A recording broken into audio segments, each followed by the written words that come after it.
Hello, dear listeners. Welcome to the ECM podcast. I'm Caroline Fontagneux, and I'm very happy to host this series that will take you behind the scenes of new music on ECM Records. In this new episode, I'm meeting over Zoom with two guitar heroes, Jakob and Bill Frisell, to discuss Jakob's new ECM album, Taking Turns, recorded alongside an all-star lineup and produced by Manfred Eicher. We talked about Paul Motian, Konitz, ECM-history, and guitar cases.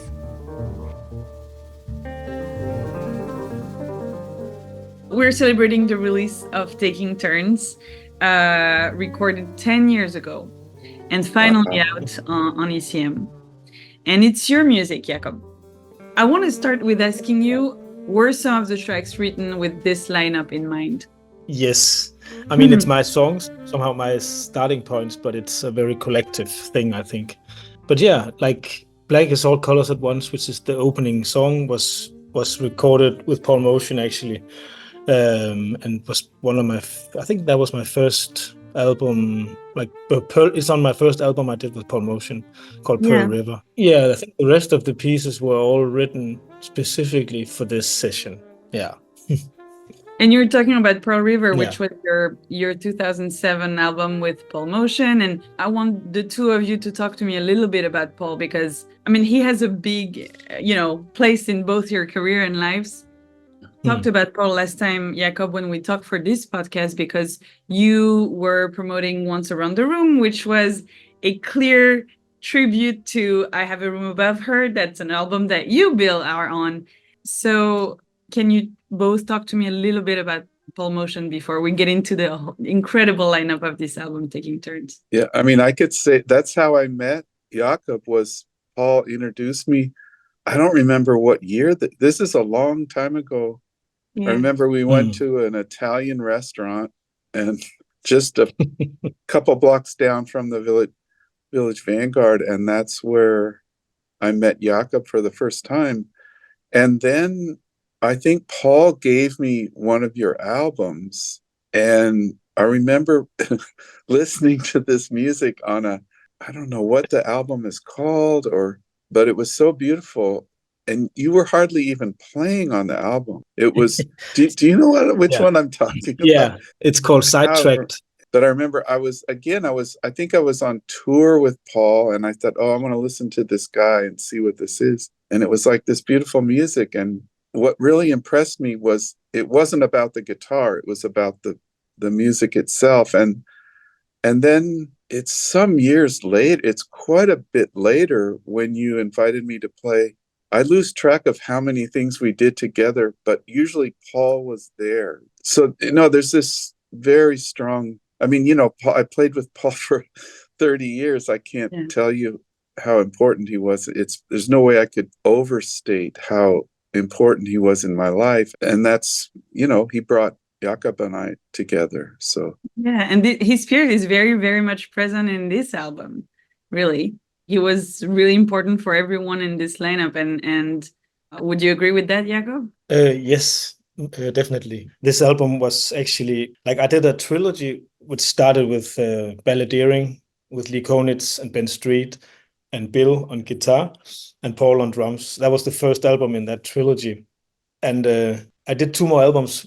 The first one Paul couldn't do, and he passed away right afterwards. And then we did one more without Paul. So I didn't want to ask any other drummer to take part in this music, because it was Paul's spirit was so much present in these three albums, Balladeering, Time, and December Song. But then years later, I felt like doing something like this. This trilogy was nominated for the Nordic Council's Music Prize in the Nordic countries, and I started thinking about maybe doing some sort of anniversary album with Konitz and of course with Bill, who is very, very important in this trilogy. And at that time, I felt like it was okay to ask a different drummer. And I thought Andrew Cyril would be a perfect sort of person to invite into this music, because he's so different from Paul, and he would do something completely different with the music. So it was actually meant to come out as a sort of celebration of the trilogy, several years later. And I just had no idea that ECM was going to put it out. I was going to do this on my own somehow.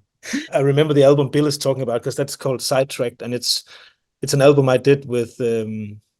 I wrote most of the music on guitar, but then I changed all the guitar parts into keyboards, and I was singing on the album and inviting all kinds of friends to play with me, and it turned out to be a little bit of a different album in relation to the other music I've done. And Paul really liked that album. Like, I was very surprised, but he wrote me a really sweet message, and he really dug that album. And I think that was what the album Bill heard, and somehow, I don't know, gave me some sort of blue stamp in terms of collaborating or something.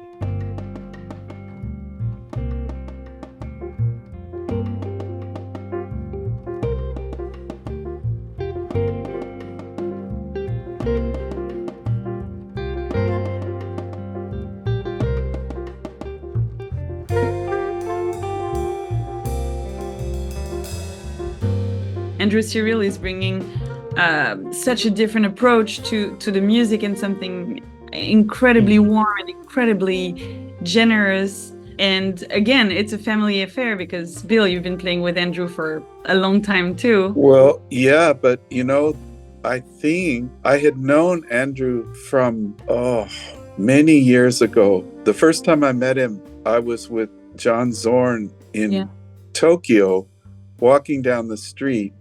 How many million people in Tokyo? And then up comes Andrew Cyril on the sidewalk, and that's where I met him the first time. That's amazing. This is probably in the 80s or something, long ago. And then we would see each other, we'd be on different gigs at different times, and it was like we had become friends, but we still had never played. He was also very close with Paul. Yeah. He played when we did Paul's memorial in New York. Andrew played there, and they were contemporaries or of the same generation, played with many of the same people. But what I was getting at was the first time we actually played, I think, was on this album, was on Jakob's album. I think it gets a little blurry. I'm trying, but I mixed things up a little bit. I did a duet concert with Andrew also around that time, either before or after that. And then since then, I've been playing with him. Yeah. And you knew each other for a while. So it's still like it stays in the family. And of course, I want to talk about Lee Konitz. I mean, what an incredible presence on this album, but also in all of our lives, really. Yeah. He was 86 when he recorded this album with you guys, and he's the youngest of all. Yeah, he was always ready for anything, like so wide open his whole life. He never was afraid to go off into some uncharted territory. Yeah. Jakob, do you remember this recording specifically? Like, do you have like vivid memories of, because that was 10 years ago, a lot has happened since then. What are your memories from this recording session at Avatar Studio in New York? I mean, I guess my memory is that I feel like it was both sort of, I felt like I was at the end of something, but also at the beginning of something. It was some kind of transition. Some sort of, because also when I listen to it now, it's like when I see the names of this album, it almost, like, I almost feel like, when you see the Kamala Harris, she comes out of a record shop with an LP and people are copy pasting their own LP into her hands. And when you see this album lineup, it's like, yeah, somebody gotta copy pasted my name onto this list of people. It's like I don't really. It's very surreal somehow. But I think it's also a very sort of beautiful, like the way in this music people invite each other into their lives and into their music and into their families, and then you learn from each other somehow. And me as a young musician, I was very lucky to be invited into, of course, Paul's musical world, but also like Bill's and of course Lee Konitz, all these incredible musicians. And I was, I didn't feel ready. I wouldn't even feel ready today. But I just had the feeling that I had to go with the flow somehow and really do my best not to screw things up. and just like absorb and learn as much as possible.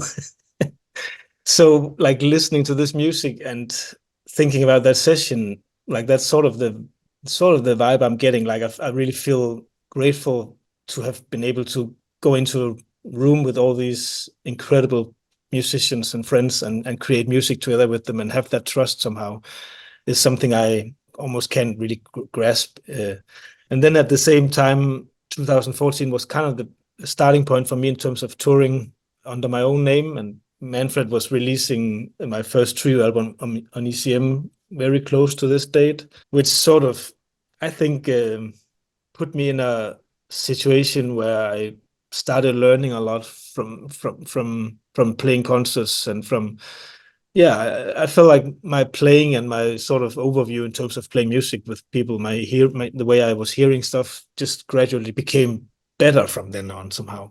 So it's like I feel like this album represents the old me in a way where I was composing music and imagining what this little chord progression could sound like if I put it in front of Bill, for instance. And then it also represents me at a time where I'm almost ready to sort of use my wings and try to fly a little bit myself in a way. So I'm seeing it from both points of view in a way, and I'm just really grateful that this document exists.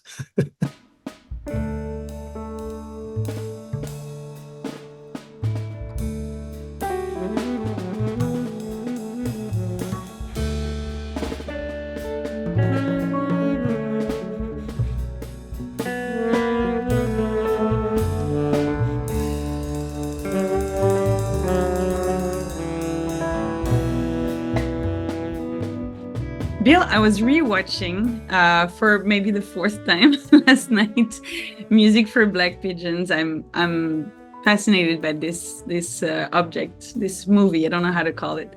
And in this documentary, Bill, you're saying every day I pick up the instrument and it feels like I'm just starting at the beginning all over again. Well, yeah. Talk to me about it. Do you still feel that way? Oh, yeah. I mean, I think that's just the nature of music. It's so, well, when we were talking about, we talk about Lee Konitz, I think he always had that where you have to realize that you can't finish music. When I was young, I used to think, oh, if I practice real hard and then I'm going to learn how to play music and then I'll know. But it doesn't work that way. It's like you're in a constant state of everything that's out in front of you, everything that's you don't know is infinite.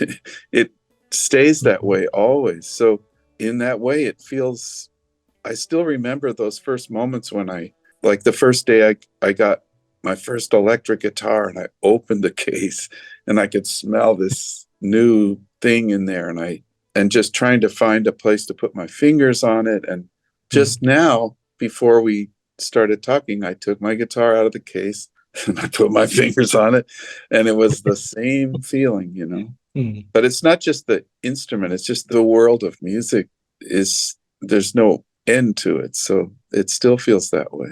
And it's important to be able to feel that way, because I don't know if everybody can say that. And I think it's super inspiring and refreshing to hear that from you, Bill, because also you've played with everyone and you've played everywhere in the world and you have this amazing career behind you yet, and also in front of you, of course. But it's just the fact that you see it as something that is endless, and it's not about getting to, check the bucket lists points one after another, but just getting inspired every day. Just being in it. You just in it. That's the best thing. Do you relate, Jakob? Yes, totally. I mean, I think, I can totally relate. I don't really, like, I still really don't understand what it is about music that I love. It's like, it's still sort of the surprising element that I'm searching for in music somehow. And in many ways, I don't even really see sense, but not a particularly great one. I'm just doing my best, I guess, in terms of using my imagination when I'm in different situations with musicians to see if I can help somehow guide or carry the music in a direction that I find interesting somehow. Yeah, I've learned that doesn't necessarily like has to be directly related to being great at playing your instrument in a specific way, or like I'm searching for music in all kinds of sort of genres. I'm listening to musicians who are not able to play hard chords or different harmonies, but where the expression is more sort of at play somehow. And I'm searching, and a big part of my sort of musical journey is also to imagine different musicians that I love together somehow, like put people together and write little things that I think can turn into something that I'd like to listen to. That doesn't necessarily require myself to be a part of it. I recently also started recording and releasing music where I'm not even playing myself.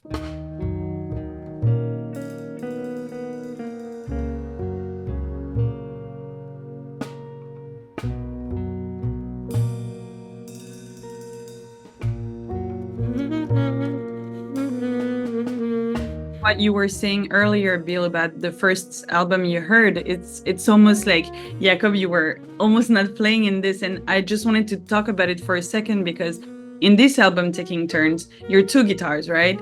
And there's something where it feels so interesting because guitar is everywhere, but also never in front, really. Even though it's your album, Jakob, there's something where you're hugged by the guitar sounds, both yours and Bill's. And it's a very balanced presence, but it's never, the ego is never there. I mean, I can relate to the, opening the guitar case for the first time and the smell of the interior of the case and the electric guitar. But then at the same time, the guitar for me was always a very, difficult instrument, because I started playing the trumpet when I was a kid, and I was playing in my father's big band. Long before I played the guitar, I was playing Ellington and Louis Armstrong and different jazz arrangements with my father. So the guitar was actually somewhat of a detour for me, and I pretty quickly wanted to go back to playing the trumpet. And I was very sort of stubborn, and also I felt like I had already spent too much time with the guitar, so that might have been time wasted, and that's not really my style somehow. So I stayed with the instrument, despite the fact that most of my heroes at that time were, Miles and Coltrane and Ellington and Nina Simone, and it was Billie Holiday, and it was Lester Young and Dexter Gordon and Bud Powell and Monk, and all these people were playing instruments that I thought were very, I couldn't find a way to make the guitar sort of fit into that musical world somehow, which was always tricky for me. And of course, I practiced a lot, and I was, trying my best to. And of course, I listened to guitar players too. Bill was always a big inspiration for me. Jim Hall, Charlie Christian. I listened to a lot of John Abercrombie, everybody, like Ralph Towner, Pat Metheny, Schofield. So beautiful musicians, but I think for me, I was always trying to sort of find a way for the guitar to sort of not be in the way, like when there was a piano player or when there's a saxophone player, like make the guitar fit into this whole sort of sound without it being too sort of in the way. So kind of like an alien somehow. And I think at a pretty early age, I realized that maybe I can use the guitar as a way to create different atmospheres for, say, the piano or a saxophone player that I really love, or I can use the guitar to set up a mood for my favorite trumpet player to play something I really want to listen to. So I went away from the idea of the guitar being a solistic instrument from a very early age, and was more thinking of it as some sort of tool to create something that, that could maybe create an atmosphere where other instruments could also, be themselves. I don't know if it makes sense, but I think that's my way of seeing so the love for the guitar is something that came slowly for me. Like, I love the instrument now for all of the reasons that I just told you. Like, it seems now that everything that I was struggling with is now some sort of that has turned into the advantage for me in a way. Yeah. So I don't know. It's yeah. That's great. And Bill, that was always the guitar for you? Oh, yeah. I mean, I was in love with it from when I was just a tiny little, almost a baby, I guess, for as long as I can remember. Yeah. But Jakob made me think of my memory of what was happening. It's not so much about even the guitar, but the pieces that he wrote. It's like an invitation for a conversation with Yeah. all the people in the room. And I mean, I can't speak for Jakob, but the experience of going into the sessions that I've done with him, there's no real rules for what we were to do. There's a melody or there's some chords, or it was very, very open, and he's allowing everyone that's in that room to me, it's more like a conversation. It's not like one person is, well, of course there's maybe a voice will come forward at some moment, but it's more about let's just all get together in peace, and this will give us a framework to just talk to each other.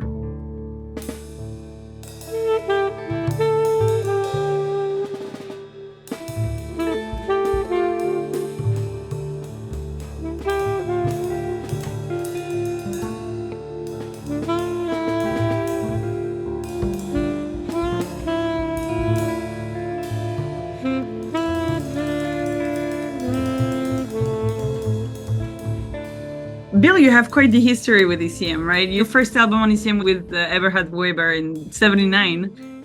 Yeah. And you recorded Yeah, after I was born. The year you were born, exactly. Oh.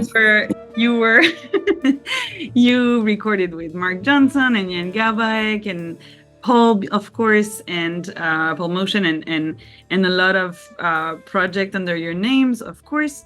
Can you talk to me a little bit about your relationship with ECM since Flew to Russell like 45 years ago? Yeah, I mean, it's so, I remember very clearly when the very first ECM albums were coming out. I was just out of high school, entering into college, and I'm dreaming about, maybe someday all I wanted to do was play, but I never really knew if I could survive just on music. But you did.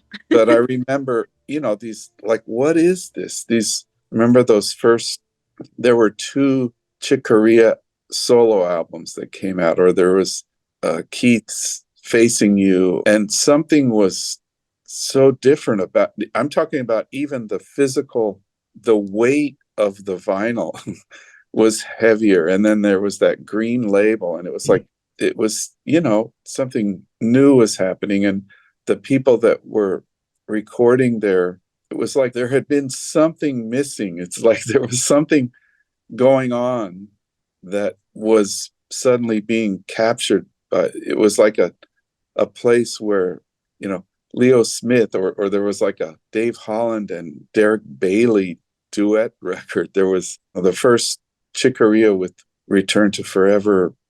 All those were so influential. I never would have dreamt that. Well, it's weird to think now that it was only 10 years after the beginning of ECM that I actually got to play on an ECM record. And then even then I thought, well, okay, I did that. That's probably the last I'll ever see of these people. But, I was that album with Eberhard I was just, I'd never really been even checked into a hotel or been in a studio. I didn't know how things worked. I was so young and terrified, but you keep going. And then a few years later, I got to do more, and it's, off and on throughout the years, it's amazing thinking. I'd like to say that yeah, I think that's really spot on. It's like a real honor to be a part of this. It's also pretty frightening. I remember when I did my first trio album, it was with Manfred, and it was with Jon Christensen playing the drums. And Thomas Morgan on bass. We were at Rainbow in Oslo, and Erik Kongshaug was engineering. And I felt like I couldn't play one note. Like that's also a thing when you're in a family. Like there's there's, each other so well in a way. So I thought Bill was in the room. I thought Pat Metheny was in the room. I felt like John Abercrombie was in the room. I felt like Ralph Towner was there. I felt like it was like I could hardly play. And every time I went to the control room to listen, Manfred was sitting there, Jan Erik was sitting there, Jon Christensen. I'm not worthy somehow. That was I couldn't listen to that first album for 6 months. I was just like, I went home and I was like, yeah, no, no, let's just like forget about that. And then slowly I realized that it was somehow okay. And I felt like, maybe it's okay that I'm a part of this family some way. I found a little branch for myself in the whole sort of tree of music, ECM, but also just music in general, I think. But anyway, this album for me really has this sort of generational family tree kind of vibe, and the way the older generation is inviting the younger generation to be a part of this is just really beautiful, I think.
Jakob Bro and Bill Frisell about Jakob's new album on ECM Records, Taking Turns. Thank you for joining, choosing, and listening to our ECM podcast. I'm Caroline Fontagneux, and I look forward to sharing more music with you in the next episode.